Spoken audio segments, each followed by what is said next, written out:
நீங்க ஒரு பிகினரா நீங்க வீட்ல இருந்தே வெயிட் லாஸ் பண்ணணும்னு நினைக்கிறீங்களா? இந்த வீடியோ உங்களுக்கானது தான். இந்த வீடியோல நீங்க பண்ணவே கூடாத 3 எக்ஸசைஸ் ரொட்டீன்ஸை பத்தி தான் நான் பேச போறேன். அந்த 3 கேட்டகரியா பிரிச்சிருக்கேன். Number 1 not good, number 2 bad, number 3 worst. இதுல நம்பர் 1ல நாட் குட் கேட்டகரியில இருக்கிறது பாடி வெயிட் எக்ஸசைசஸ். ஒரு பிகினர் அவருக்கு போதுமான அளவுக்கு அப்பர் பாடி ஸ்ட்ரென்த் இருக்காது ஒரு சில பாடி வெயிட் எக்ஸசைசஸ் பண்றதுக்கு. Pushups, pullups, body weight rows இதெல்லாம் பண்றது அவ்வளோ ஈஸியா இருக்காது. மொரோவர் உடல் எடை அதிகமா இருக்கு அப்படின்னா அந்த உடல் எடையோட அந்த எக்ஸசைஸ் பண்றது இன்னும் கஷ்டமா இருக்கும். அதுக்கு பதிலாக என்ன பண்ணலாம்னா, doing upper body exercises, resistant bands இல்லை டம்பிள்ஸ் இதை வந்து வீட்டில் வாங்கி வச்சுக்கிட்டு எக்ஸசைஸ் பண்ணலாம். Second, the fat workout routine. இதுல பிளயோமெட்ரிக்ஸ் அண்ட் பவர் ட்ரைனிங் இருக்கு. ஸோ பிளயோமெட்ரிக்ஸ்ல நிறைய ஜம்பிங் ஆக்டிவிட்டிஸ் இருக்கும்.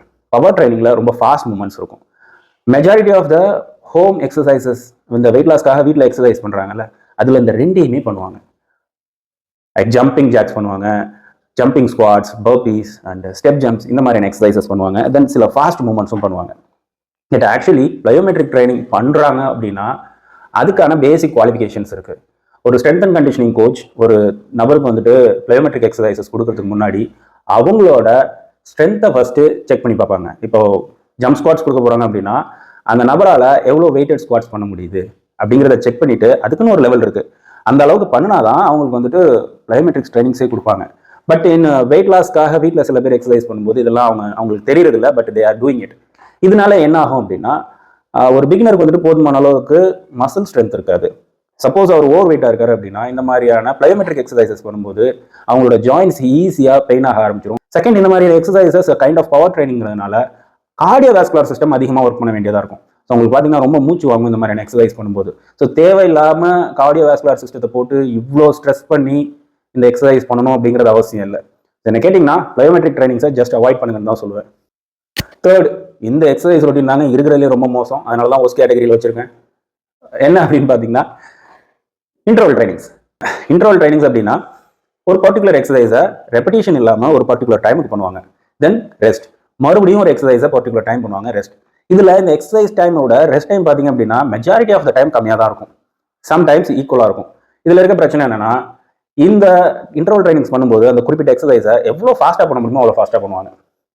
ஸோ அப்படி பண்ணும்போது அந்த எக்ஸசைஸ் முடிச்சுட்டு அந்த ஷார்ட் ரெஸ்ட் பீரியடுக்குள்ள அவங்களோட கார்டியோவாஸ்குலர் சிஸ்டம் கண்டிப்பாக ரெக்கவர் ஆயிருக்காது.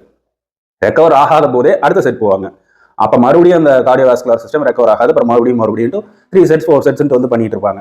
ஸோ இந்த மாதிரி அவங்க கண்டினியூஸாக அந்த மாதிரி எக்ஸசைஸ் பண்ணும்போது ஓவரா கார்டியோவாஸ்குலர் சிஸ்டம் ஸ்ட்ரெஸ் ஆக ஆரம்பிக்கும். இதில் ரொம்ப ஒஸ்ட் கேஸில் என்ன ஆகும் அப்படின்னு பார்த்தீங்கன்னா சில பேருக்கு இது கார்டியாக் அரெஸ்ட்டை ஏற்படுறதுக்கு கூட வாய்ப்பு இருக்கு. ஸோ அப்படிப்பட்ட எக்ஸசைஸை எதுக்கு இவ்வளோ ரிஸ்க் எடுத்து பண்ணணும்? யாராவது உங்ககிட்ட வந்து இன்டர்வல் ட்ரைனிங் பண்ணுங்க, ஹை இன்டென்சிட்டி இன்டர்வல் ட்ரைனிங் பண்ணுங்க அப்படின்னு சொன்னாங்கன்னா தயவு செஞ்சு அவங்களுக்கு ஒரு கும்பிட போட்டுட்டு ஓரமாக ஒதுங்கி போயிடுங்கன்னு தான் நான் சொல்லுவேன். ஸோ தயவு செஞ்சு இந்த இன்டர்வல் ட்ரைனிங் பண்ணவே பண்ணாதீங்க.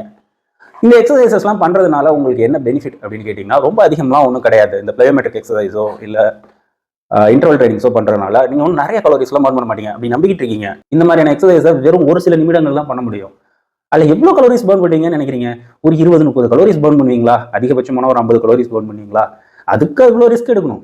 ஸோ என்னோட suggestion, please always avoid plyometric trainings, interval trainings and high intensity interval trainings.